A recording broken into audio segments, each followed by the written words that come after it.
E aí galera, beleza? Finalmente Siena ficou pronto.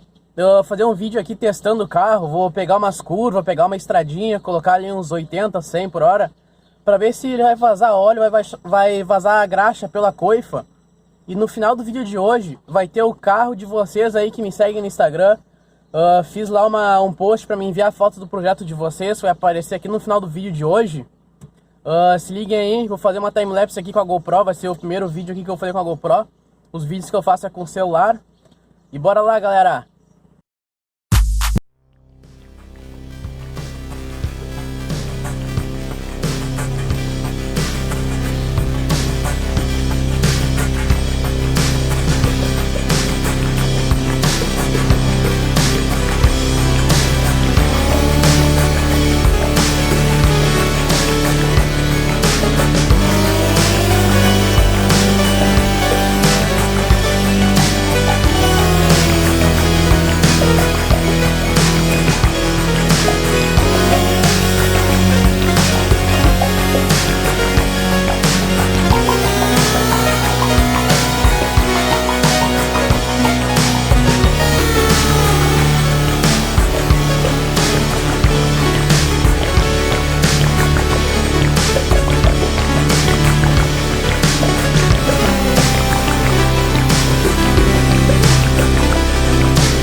With